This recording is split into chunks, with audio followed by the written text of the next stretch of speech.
Boom. Skip, how are you doing? I'm doing well. How are you? I'm doing all right. I got in early and heard about the Red Bull vodka. I just wondered if I Oh, could. did you hear that? Yeah, Yeah. So, with COVID, we've all been basically operating from home. yeah.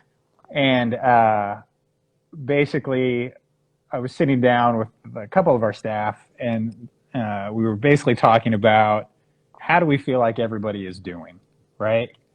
Um, Sorry, I'm thrown off because you're sideways on my screen. Oh, Um, do I need to switch myself? Let me do this. Probably. Well, now you're upside down. Oh, let me do this. Unplug myself. There we go. I think we're in. There it is. There we go. But so it ended up in a side conversation because usually we'll do Friday afternoon. We'll do something light, right? Right. Have a couple of cocktails, and we ended up in some weird side conversation about how, despite all the stimulants in a Red Bull, if you have a Red Bull vodka, seemingly it will relax you. And I went on probably ill-advised ramble about wanting somebody to do a study on why that ends up being the case. So that's what you caught. Probably more than you cared to hear, but. No, that's right. That's right. I'm a talker myself, so I always like to elaborate. And people were joking today. Maybe an hour is probably now going to be enough for you to learn to ramble. Well, that's where maybe Instagram helps us both because it will shut this thing off after an hour. So there's only so much damage we can do. I So, I appreciate that, and more importantly, so does my wife. well, that's why I go do these in the office. That way my wife doesn't have to hear me ramble too much. She's probably gotten enough of it since COVID started. That's for sure. I got you. Um, so just to kind of set the stage for anybody who's listening, you and I have had one, I think, quality conversation. But Yeah. outside of that, we don't really know each other that well. So there'll be a little bit of that mixed in with our conversation, right? Yeah, no, Um, no doubt. and I think one of the interesting starting points, and I think your passion comes through on this, is the fact that you have a very specific academic track um, that most people don't have, like that kind of fits into our world. And I wonder if you can just give an overview of that from the beginning, because I think it's a great starting point. Yeah, yeah. Skip, first of all, I just want to thank you and for the opportunity. And based off of one mutual connection, this kind of jumped into something big. And I think that that's been the story for me through this whole process the entire time is how, I told you I got on and started listening to your podcasts and we talk about concentric circles. And I was like, man, I got to coin that term also. I got to bring it in because it's true. And it happens so frequently in this little journey here that it's not even funny. I think the hard background for other people to wrap around is that I really truly haven't been a strength coach for most of my career. I've been an athletic trainer in the field as far as at Ohio Northern. I've been here for 22 years now. And up until last year at this time, I was head athletic trainer. I've been certified in strength and conditioning for over 20 years. And so always dabbled in that education side. And as we noted, always looking for challenges or things that change up my career. And so as I got longer in the tooth and further into athletic training at Ohio Northern, I'm going to be real honest with you. My son was in a position where he was going to be possibly able to start playing college sports. I wanted to kind of free up that athletic time that I had committed to Ohio Northern. And then the transition started going, okay, so what can we do? How can we make that a program? My wife here is the athletic training program director. And anybody who's kind of in that realm knows that switched to a master's degree program not too long ago. And so we had to make the decision if we were going to pursue that at Ohio Northern, and we decided not to because we just don't have a lot of master's programs at ONU. And so then that kind of put a concentrated effort for both of us to kind of figure out a career path. And so we started within Exercise Phys a concentration last year in strength and conditioning, which involved about 4 or 5 classes. And up until that point, I taught a couple classes in strength and conditioning up in Exercise Phys. And so it kind of morphed into this to the point of at the end of the last fall, they came to me and said, hey, what about a major? So it was ONU's jump that kind of pushed me to do that. And Oh, okay. I was like, okay, let's push on the gas. So, so the administration actually brought that idea to you. Yeah. Do So you have? Sorry, go ahead. no, you're all right. Go I ahead. was just going to ask if you knew sort of what the genesis of that was, because generally speaking, like in sort of our mutual world, there's a large conversation around trying to give strength conditioning the credit that it deserves, right? So it's unique to hear it come top down. So I think it needed to be nudged a little bit. We nudged it with the concentration.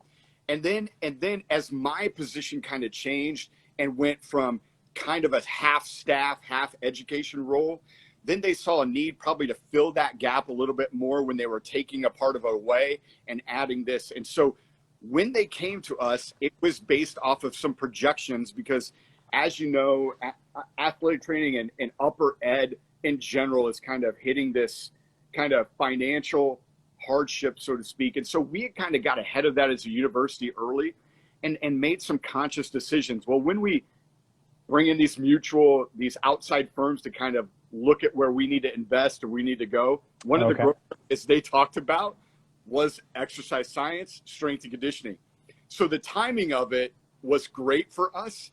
And so when they saw that I was pushing the concentration, they came back and kind of said, well, can we make this a little bit more based on the projections? And I did backflips because deep inside I want to control that emotion.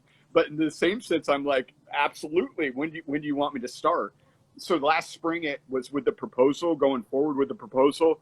And that took a lot. That was a lot of investment and those sorts of things. But I tended to investigate this quite a bit with our old interns, with our alumni, reaching out to alumni that we had in the field. What would you want to do now in undergrad that you wish you would have had, that you now know after being in the field you could have had or should have had? Let's back this up and go, okay, so you helped me with curriculum. We had a couple of kids that were interning at the time at Oregon under Coach Feld, and Coach File was there at the time, that were great resources for me because when I went out there and visited, I said, hey, this is what I'm trying to start. Give me your input. Most people don't have that opportunity in that realm to kind of get involved in the education side. Sure. So I was like, hey, why not ask them? Because I knew my weakness was not having coached except at the high school level in this part. So I'm comfortable with dealing with people, doing all that piece, but I needed to go fill that void. And that was actually people that are dealing with these types of undergrads coming into their profession. What could we prepare them more in? And they just started spilling it. So were there some commonalities that came out right away in those conversations? Like, did you have a pretty quick stack rank in terms of like these three things are the most obvious need because all these conversations keep pointing that direction, or was it a mixed bag? I think there was a general overall theme. And the first thing, I don't know if I can give you three, but I can definitely give you one. And I wasn't looking for three exactly. So. The first thing that came out was definitely they feel as though the kids aren't clinically prepared. So when we go into this, when we go into this realm, just simply, whether it be communicating with people, whether it be dealing with small groups, whether it be dealing with a large group, dealing one-on-one, professionally dealing one-on-one versus dealing with a coach, and trying to expose them to experiences like that was a big concern of theirs, just having them be more clinically ready. And when I started looking at the profession as a whole, so much of the internship position that we house within strength and conditioning is used very educationally to prepare. And I thought to myself, well, if we can get them better prepared prior to that experience, maybe we can kind of give a better product when we get to that point. And so that's one thing I heard quite a bit. The other thing that I heard quite a bit was just experience or exposure to software types of tracking things, even if it's a team builder, or even not to name drop, but some of the things that are out there. You know what? You can talk about whoever you like. Like, my attitude is, everyone knows that there are companies out there that do a variety of things. So, like, we can all just kind of talk about it and just be candid about it, as opposed to like pushing product. Right. So I'm good. Like, right. If Team Builder is a great example for what you're working on, no worries. Right. I think what the exposure was simply there's tech out here. A lot of our kids don't have exposure to it till we get here. Can we get them involved with that? That was number two for me. And that I heard a lot. And then the other one was really kind of interesting to me. And won't name names, but I heard this at a couple of places, is just being able to have them longer for a clinical experience. So if we were going to line up an internship, could we have the spring semester open to have them go to Iowa State, sit at Iowa State, and then transition into a summer internship where we could have them longer, because Right. they felt as though that once they got them trained to the Iowa State way or the Ohio Northern way, that then they had to leave. And then the flip side was, could we bring them in the summer and then keep them into the fall? So one of the curricular things I did was something I got from my own son, who was in a major at Ohio Northern in construction management, was they freed up a semester. So they basically mirrored the fall and spring semester their senior year to kind of free one of those up for that opportunity. I thought it was a great idea. Now, so we're starting to kind of meld those things, but it was all off of what I heard from them and try to make a conscious effort to address those things, because I needed some steering. There's no really roadmap for this. This is fairly new. It is new. And nobody really to bounce things off of but people in the field. So Sure. I thought it was interesting. So I'm thinking, what happens if like a student who like is considering this major, like hears you describe that and they hear this term clinical experience? I wonder if you might break that down a bit. So like kind of, I'm not sure everyone's going to know what you mean, right? So what is that clinical experience and that you're talking about? You know, we use coin terms like that a lot, Skip, and I think I just got asked by a prospective student that today, give me some examples of clinical, because I think we throw jargon around in whatever field we may be in a lot. Amen. Yeah. So I think that we can get caught up in those things and assuming that everybody knows. So I think that's a great question. I think just practical, hands-on type of approach. I always refer to it kind of the art of strength and conditioning, the art of coaching, because I think there's things in all of our professions that really involve an art side. There's a curricular-based side that is really important to me, that there's a science-based side. There's an explanation for a lot of things. Science is science. We can back that up. We can do those things. But I have never been asked to do a job-related thing when I go into an interview. And so for me, that's really interesting. I never got asked to do a Lockman's exam when I was an athletic trainer to show you whether your ACL was torn. I never got asked to do a clean or show me how to break down those things when you go into those realms. And I think the same thing is true. So if that's not of importance to your employer, what do we need to start working on and looking at from them? And can I convey maybe outside the curricular or including the curriculum that really gives these kids a better shot at doing what they can do? So having that in mind, when we went back and developed the curriculum, I didn't want them going out and doing an internship until they had a practicum experience at Ohio Northern where we could really get them in a position where they could make a mistake and feel comfortable. And so I want to put them involved with sports and under strength and conditioning in athletics here at ONU, and almost treat it like an athletic training student was prior to, in a internship, a curricular role that way, where they can deal with stuff that happens every day, see what's on the strength and conditioning coach's plate, and kind of see the inner workings of that prior to going to an internship experience. And my wife, Shelly, was sitting down and talking to me the other day, and she goes, man, I think there might be a need for another practicum piece. And I kind of looked at her and went, okay, let's hear it. Let's share it. And she goes, nothing that would be required, but let's make it elective. And she goes, we can just call it advanced practicum. And so in the first one, they can learn how to coach. They can learn how to communicate better. But after they've taken a testing and measurement class in strength and conditioning, now let's put this second one in where they can do maybe some more conversation in a field related to you in more data analytics. Let's do some more testing with teams. Let's try to implement that piece and work on that communication piece. So an advanced kind of practicum before they'd even go. And then to me, that was kind of filling this gap that all of these coaches were talking about with clinical kind of being behind the clinical application ball. And hopefully I could be way off, but that's where we're going to start targeting this here at OMU. Well, it sounds like you're minimizing your chances of being way off given the number of conversations, right? Like, I mean, there's a little bit of I'm kind of absconding a phrase here, but standing on the shoulders of giants, right? In that approach of I'm going to have this wide variety of conversations. I'm going to see where the commonalities are, and it will keep me from missing, right? As far as I might otherwise. Right. You hope to aim small, miss small, right? That's the whole thing, here. And I think by doing that's what's been crazy for me, Skip, about this whole process. And really not too many people talk positively about COVID. And I don't know that I'm completely there yet, but what it did for me is in the spring when things were shut down, it created availability for strength and conditioning coaches to have the time to maybe talk to me.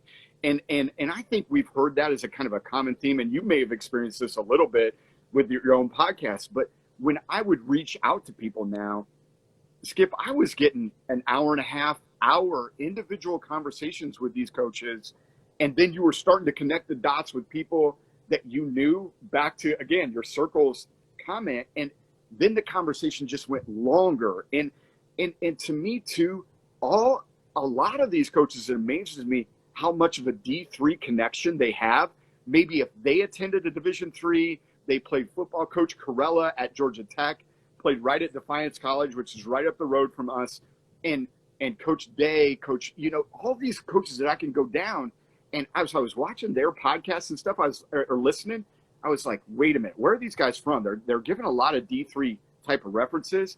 And then I'd look it up, and then that would be my entry.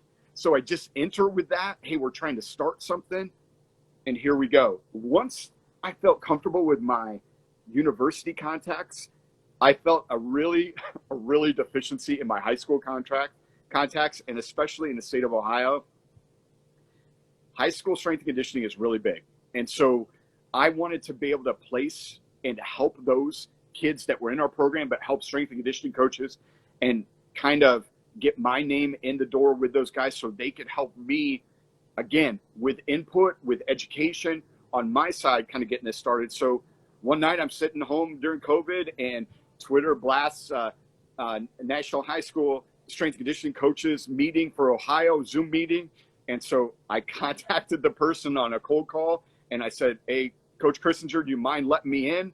And that night there was 40 some people in the room, and they wanted to talk more. I didn't want to be that person. I didn't want to be that person in that room. And it turned out to be, they wanted to know more about it.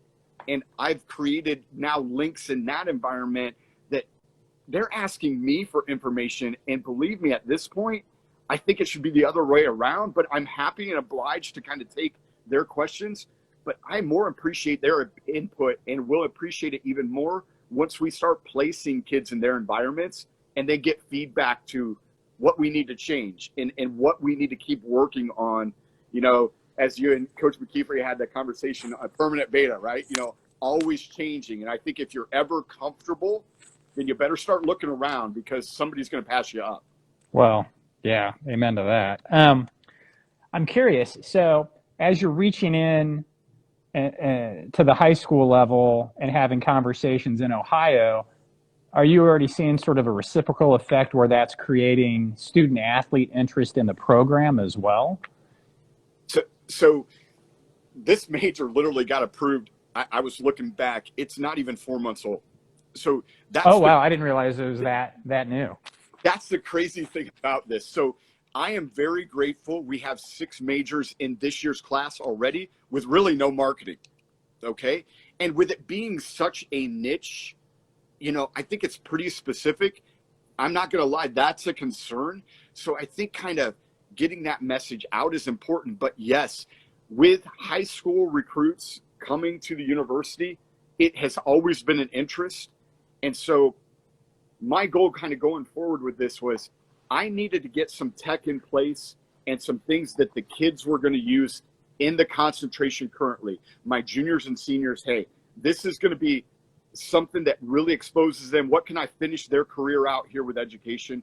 Kind of get latched onto that. But those types of things that are in a drawer, they don't attract the senior in high school, the junior in high school.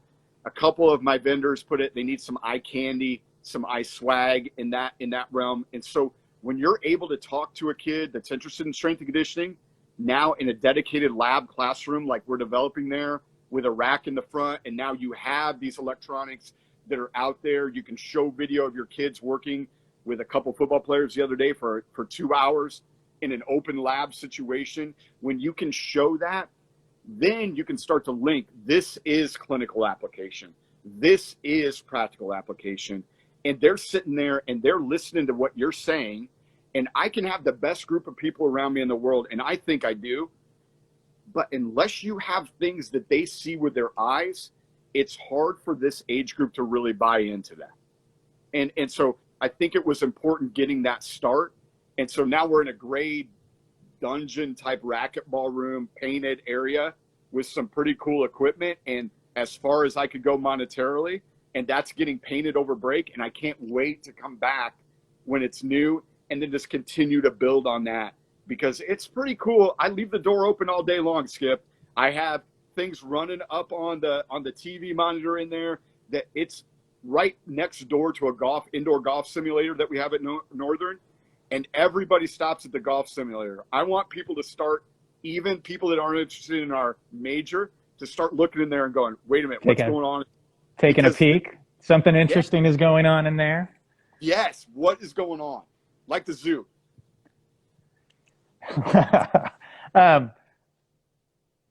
Do you feel like, 4 months in, I'm sure it's hard to kind of gauge, but do you also see this as having a direct positive impact on athletics at the school as well? Like, how closely do you feel like you're going to, because that's always another conversation point with the people we work with, is how closely is a lab setting that may be on campus, right? Yeah. Tied to the actual athletic department in the sense of athletes competing every day.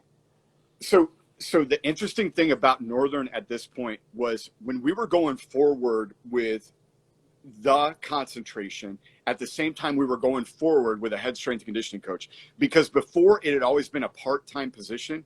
And so we brought the head coach, strength and conditioning coach, forward on the recommendation of our coaching staff at ONU. So I was grateful for that, kind of going forward together. And then right when we were in a position to offer that, it got kind of put on hold by COVID. So we were ready to offer the position. So it is, again, going to be in a position where it comes back up in May. But I look forward to being able to work with that person very closely as we move forward and want them to be involved with that. But now, since we aren't in that position, let me give you some great examples. Football, we have a lot of athletes in the concentration at ONU. We have a lot of athletes that are interested in this major. So when they play those sports, they are going to be in this field. So they look at things and they go, this might not be done quite the correct way. And it's a time for me to introduce to them the art of having a professional conversation, right? So just, you can't go back and say, yaha, nuh-uh, this sucks, this is not the right way. You have to be able to have these conversations professionally because you're going to be in this field. And let's see if we can make some movement. You bring the problem back. Let's work on it in an open lab session. And let's figure out how to change testing for this sport. Let's figure out how to use a jump map for this sport. And now that we've kind of opened that a little bit to the coaches, they are starting to ask a lot more questions. And Skip, I try to probably give my kids a lot more freedom just because of the situation, and go, okay, we're going to have a staff meeting, meaning my kids in open lab. If you want to come in and give what your concern is, then I'll kind of help them formulate a plan to put together. But I think it's really important in my role here. My wife will quickly remind me, Shelly will remind me, don't get too far out over your skis and do a little bit over a big area. Kind of concentrate this on what it's supposed to be about and do it right. If you're going to make pizza, make pizza. Don't make pizza and sell burgers and do this, because I think it can get really watered down. So we're Sure. do the best service that we can and get these kids exposed to some of those and help out, because we do think we have a little more knowledge than what maybe coach A or B has simply in this environment as volleyball coach or football coach, or I'm not calling those sports out individually, but in this area they lean on us because they think we know more, and we should honestly know a little bit more. And so how can we assist or we can aid with them is really important. And I think that kind of relationship will then bridge this exercise science piece even more when we get somebody in the position, and now they can lean on both things a little bit. And also the coach that's in place, strength coach that's in place, hopefully wants to lean on us a little bit more.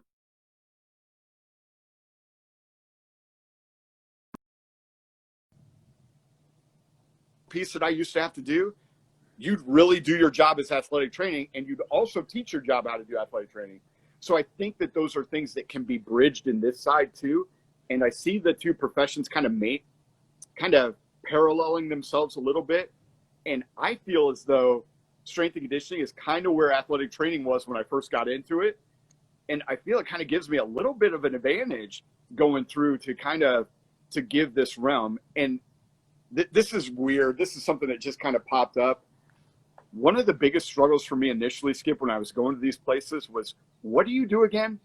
Because having this dual title of being an athletic trainer and also teaching within exercise phys was a big hang up for them, and then created a hang up for me. So now that I've got that piece kind of removed, and I'm leading up the strength and conditioning education program, now it kind of gives you a more clear picture of what you do, and the person that you're working with a little clearer picture of what you do. And it just makes opening the door a little easier.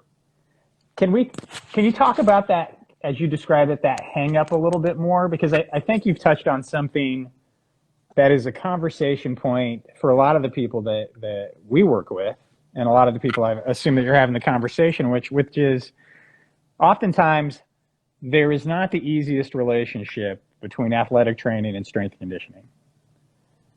And anytime those two entities communicate better, you tend to see better results for the student athletes.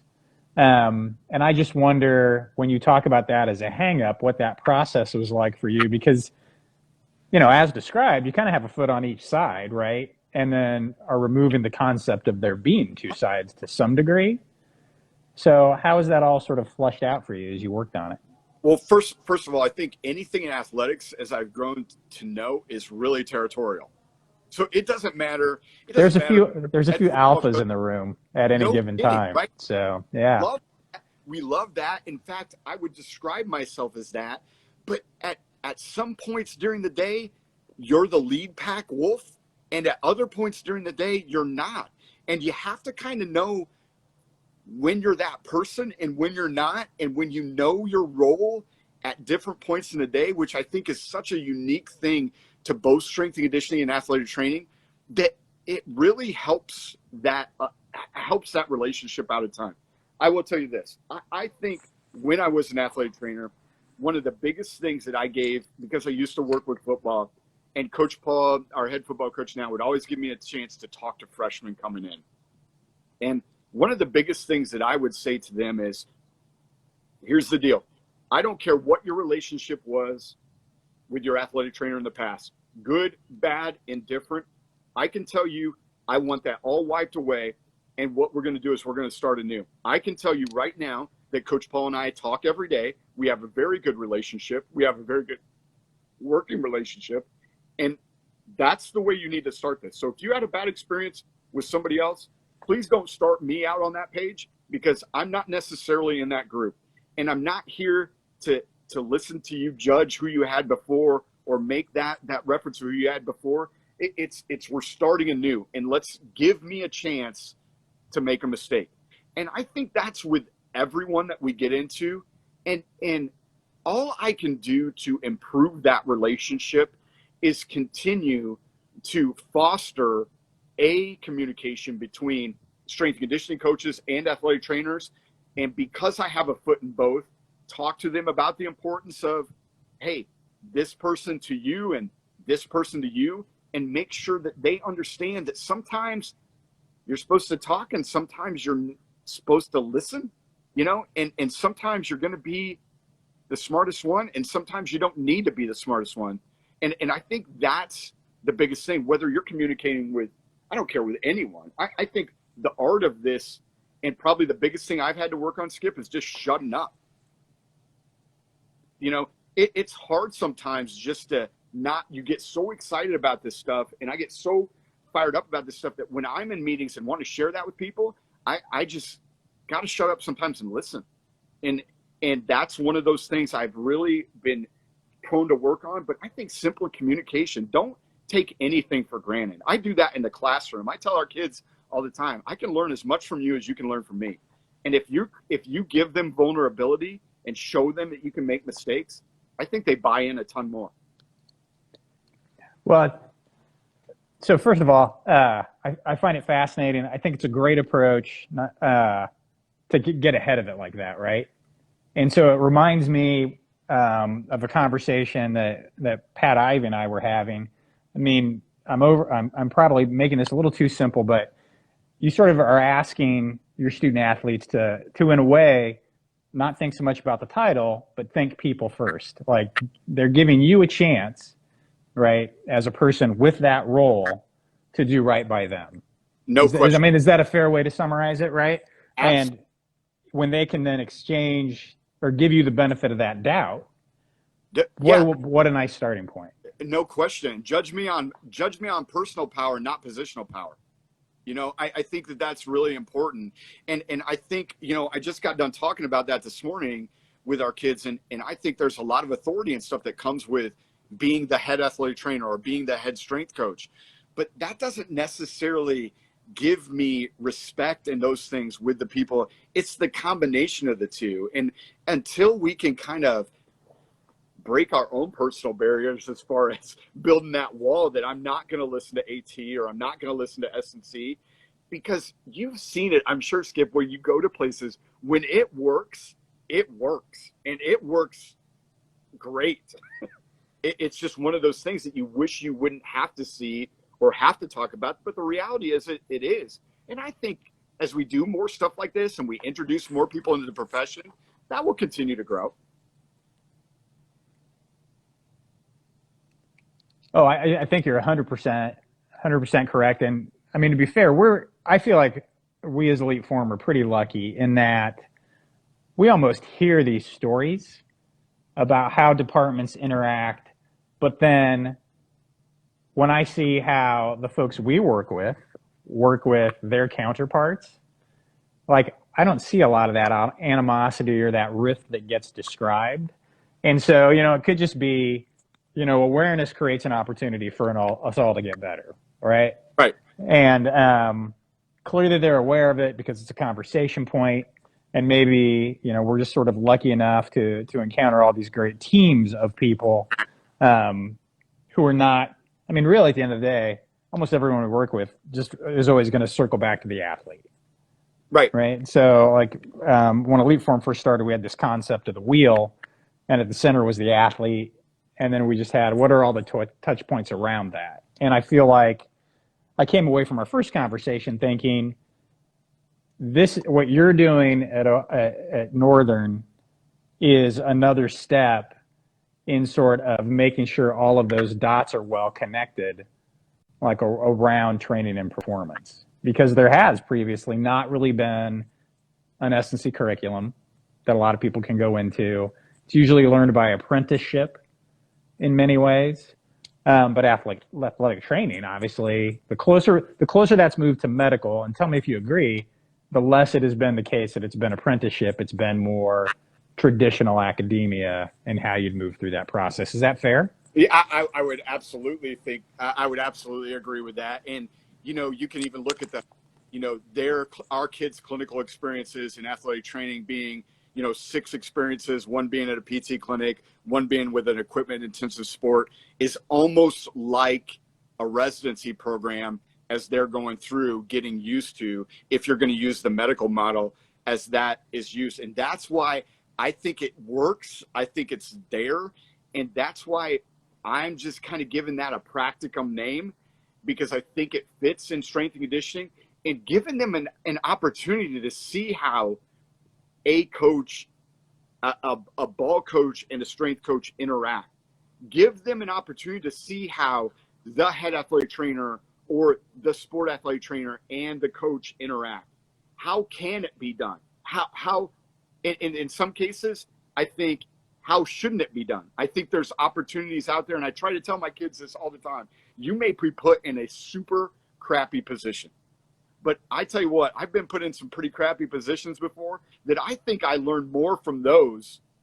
It's hard knocks, but I think I learned more from those situations sometimes than I do from the really positive ones, because I think they go away sometimes thinking, oh my gosh, this is going to be rainbows and clouds everywhere where I go. And we all know that every family has their hiccups, and it's just a matter of being able to get over those. Can we flush them and get out of that situation and move on? That I think is huge. You go back to touch points, back to the spokes and the wheel and all that stuff. I'll even take it one step further, Skip. I think the profession of strength and conditioning has made that jump. For them to be able to consider and to know that we need to have an accredited education program by 2030 is their recognition from the National Strength and Conditioning Association side to say, we need to clean this up. We need to do some things that could be a little bit better. Like, we can mimic some of these other programs that we may not want to admit to it, but we should. And now how do we get that going and make a more prepared professional going into the field? And I'm not saying that it's going to happen overnight, and I'm not saying that we have all the answers, but I think a combined effort with the intern model and with the education model, that we can make it better. I don't see how it can go worse. Well, when you mention that accreditation by 2030, can you talk a little bit more about like what the goal is of that outcome, and at least at a high level of how people envision getting there? Because like when you first brought that up to me, I mean, maybe I just missed it. I try to pay attention, but I don't catch everything. Like, for those who may not know, like what is the goal of that, and how are we going to get there in 2030? So I think this is where I turn to my wife. She's been the athletic training program director for a long time. So when it comes to accreditation and all this stuff, I was like, well, if she can slide in, feel free, but we can also just do another hour with her sometime. That's right. I said, Shell, you got to help me out. And she goes, Kurt, this is awesome because you're sliding into this when this is in infancy. And so the National Strength and Conditioning, basically with accreditation, they come in with education guidelines that you need to meet. So now what a better, I don't have any roadmap for much, but I do have kind of a guidance for what needs to be taught in classes and those sorts of things. So you have to meet those academia or curriculum standards. They're just to kind of give you the 30,000 feet view. They're making sure that you have a CSCS on staff. They're making sure that this staff member has enough time to dedicate to the education piece.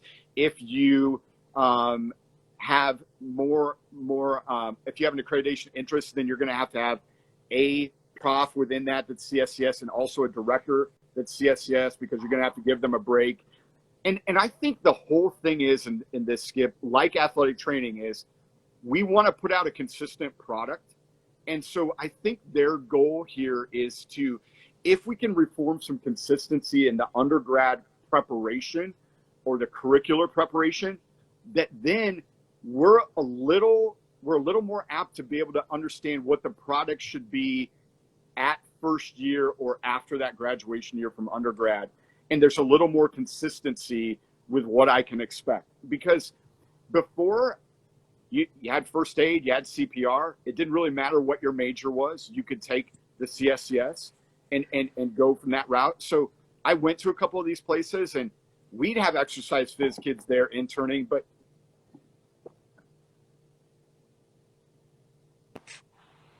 a history major or a criminal justice major that had an interest in this, and they're starting completely over, and their background wasn't as involved in this as maybe some of our exercise phys kids coming in.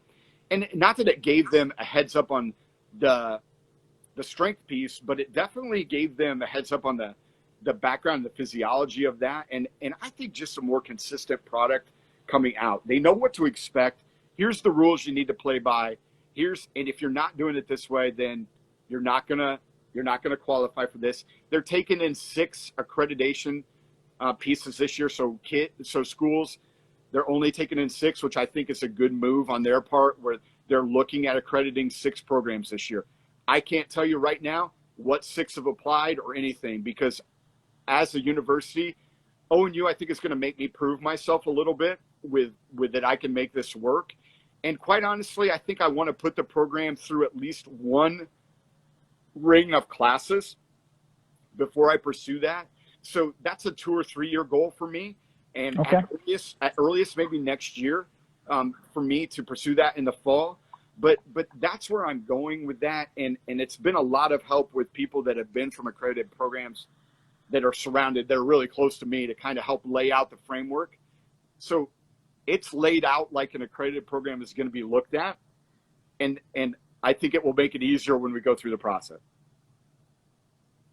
That makes sense. Yeah, I just, because getting into strength conditioning right now, it just doesn't have that. There's not the same touch points as there are in a typical, I'm going to major in physics, right? Sort of process. I think for people who are intrigued, like the idea, didn't know that 2030 was even a date that was a benchmark, right? It's just good to kind of lay that foundation. But if you don't mind, I'm gonna shift gears a little bit. Okay. Our common touch point, Mr. Rick Danison. So shout out to Rick. Just out of curiosity, because I actually think his story is probably decent background in terms of a student athlete who's considering becoming a coach. Like, how do you know Rick? And can you kind of take us through how you know Rick, his story, and then obviously how we got connected a little bit, maybe? Absolutely. Skip, I'll tell you that my mom was a school teacher for a long time, and I'm going to jump into this. I'll get into the Rick conversation for You're good.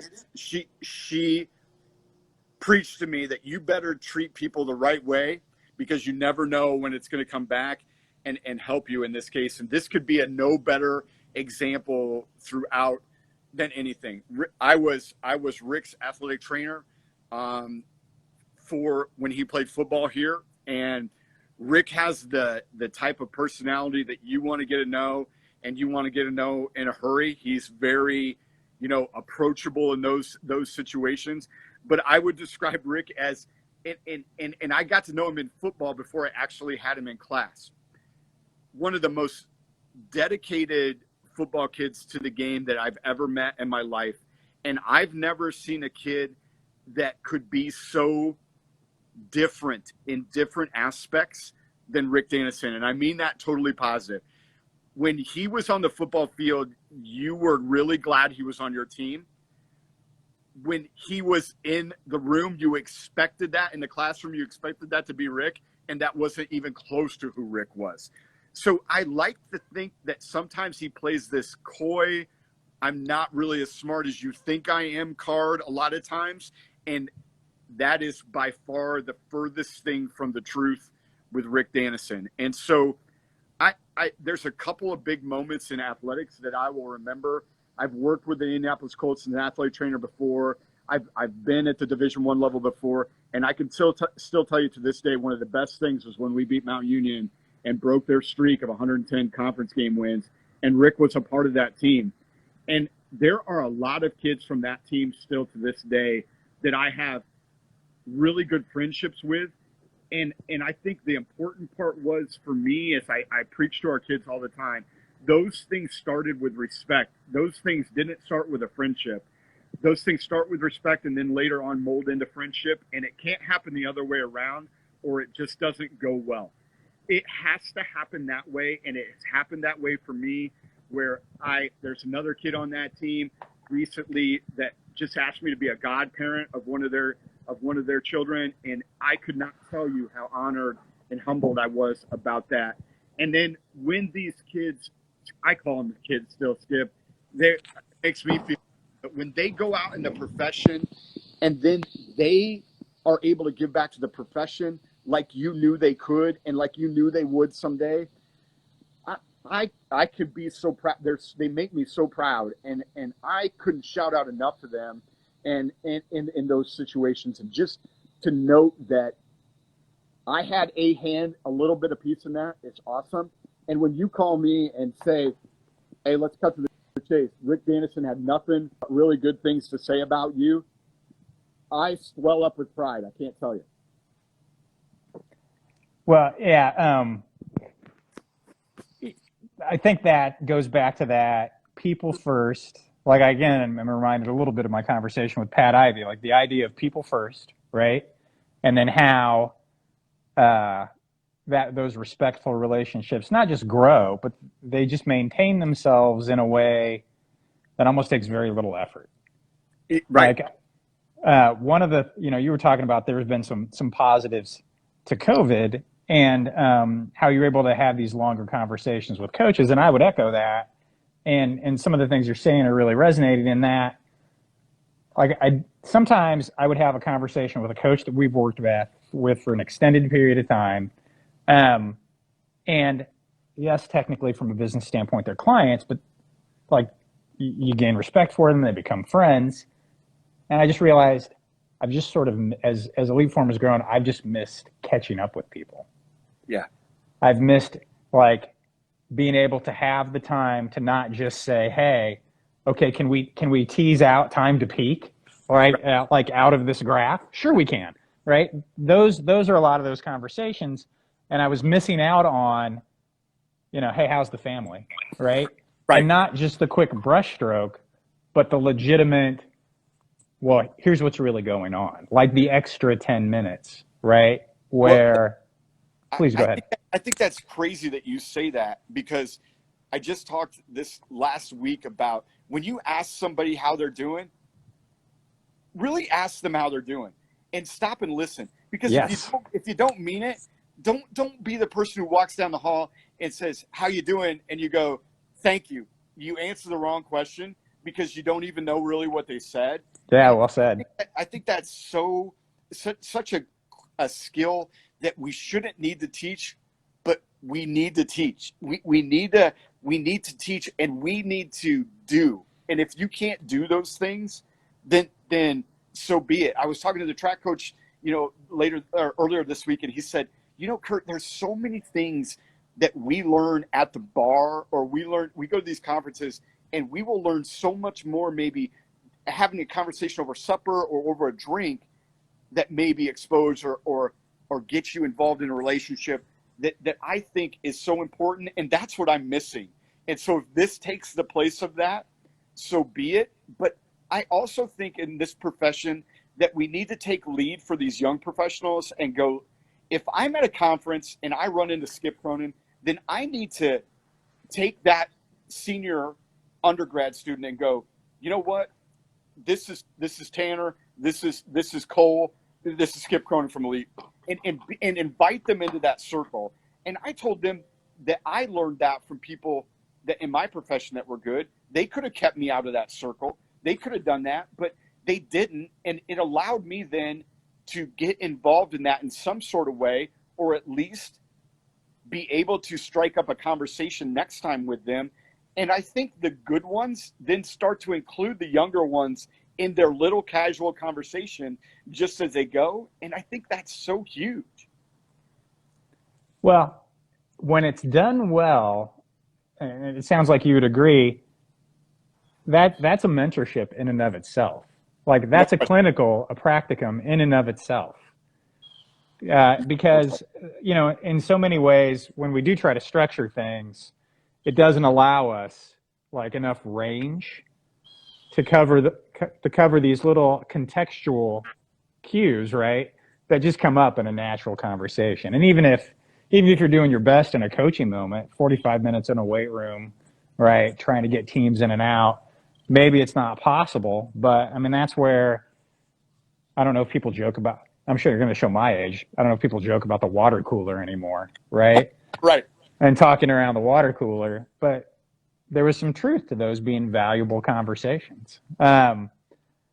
No question. The other thing I was going to mention about Rick, because we are starting to kind of wind down. That's okay. You had mentioned something earlier in our chat that I think is interesting, and also how you described Rick, and it's this. So he is able to get in a room with athletes, and a lot of this, like when I met him, he was on staff at IU, right? Now he's at Michigan State. And that whole staff at IU, I think, is very good at this. Rick clearly understands the science, but he doesn't stand in a weight room when he's trying to motivate kids to perform and start drawing Venn diagrams all over the wall, so, something silly like that.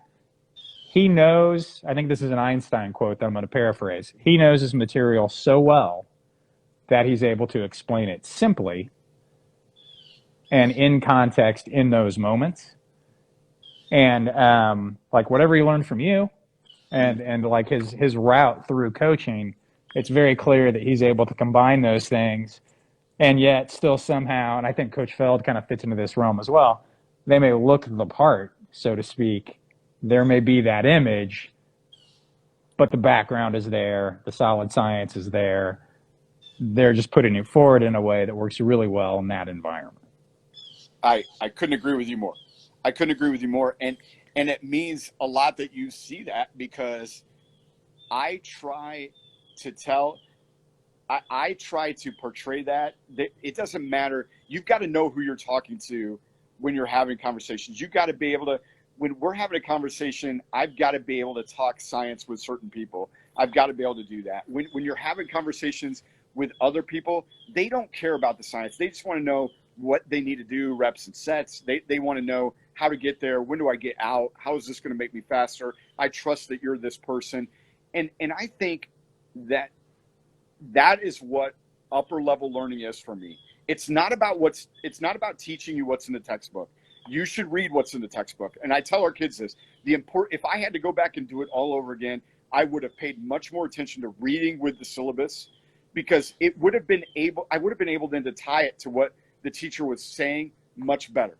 It's my job, I believe, to teach the practical, real life application and to help you understand it, so that later you know it well enough to explain it to the engineering athlete, to the exercise phys athlete, to the construction management athlete, and they all know. Not to mention, you got a football player that you can't handle like a golfer, that you can't handle like a women's volleyball player. And I think that those are things that are really important.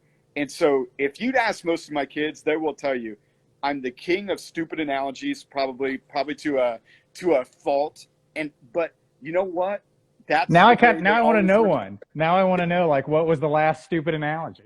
So we'll do. Do you have any go-tos? We'll do FedEx delivery a lot of times when we're talking about simple lactate threshold and stuff like that. When we're going to, hey, there's not, your body's not going to want to clear lactate unless you stimulate and get a lot of lactate there, like over Christmas time. FedEx doesn't hire a bunch of people to work at FedEx to deliver packages all year round. They hire a bunch at Christmas time when the demand is there. And so you've got to get these people to work. And if you're going to keep them working like it's Christmas all year round in your body, then you've got to demand lactate threshold. I love it. I love it. And if you don't mind, I may borrow that. I'll cite my sources, but I may have to borrow that sometime. Hey, Skip, teaching and coaching is glorified stealing. So you don't need to cite me. I was a philosophy major, though, so it's sort of ingrained by now that has to happen. So we'll find some happy balance in between. I understand. I respect that. So if I'm a student and I'm considering majoring in S&C, right? Yeah. Um, this may be an oversimplification, but like it seems to me those conversations tend to go two ways. People pick a major out of passion, or they often pick a major because they think it's going to lead to a job position, right? It's Right. almost a vocational choice. Are you seeing that go one particular way or the other? Is it more the passion side, or do I, you have I a sense for that yet, or is it all too new? I think it's really new for me, but I think the sense is normally we've always had kids 1, 2, 3 a year that are probably more interested in strength and conditioning than the complete exercise phys piece. And if I can just to give you an example, we have 27 exercise phys kids in our major, and out of those 27, six, just to give you a proportionate, six of those are strength and conditioning. So I should say 21 true, but as we marry ourselves so close together that Sure, that sure. we're doing those things together. So I think it's a little new yet, but I've seen the kids that come in that really are interested in this area. And right now, all I have is the capture of the collegiate coach. And I think you and Coach McKeefer are talking about this a little bit, that as a profession, we kind of need to broaden what we do, because mom and dad are sitting down there going, okay, so what can I do with this profession? Looking at it as global, going, okay, I don't want to really narrow myself too much. And there is that. I have to be aware of that when we are pinpointing to grab a target, a small target, then we're going to miss some people, and we're going to miss some people from practical reasons. And I've grown to realize that a little bit. But I think if you're going to choose to specialize, again, let's make pizza the right way, and hopefully enough of those people get out or have word of mouth to sell this. And I don't even like that term, to talk about this program with honesty. And then when people come to Ohio Northern, they'll get it true. Skip, I was stopped by a student the other day, a freshman student in the hall, and says, my mom asks about you all the time. And I'm like, Peyton, your mom asks about me all the time? She goes, yep, she asks about me all the time. And she wonders if you're really the way you were all the time as you were on our campus visit. And I said, Peyton, that made my day, because this is what you get. Hey, Kurt, we're about to get cut off, Yeah, so I apologize for that, but thank you very much, and let's do this again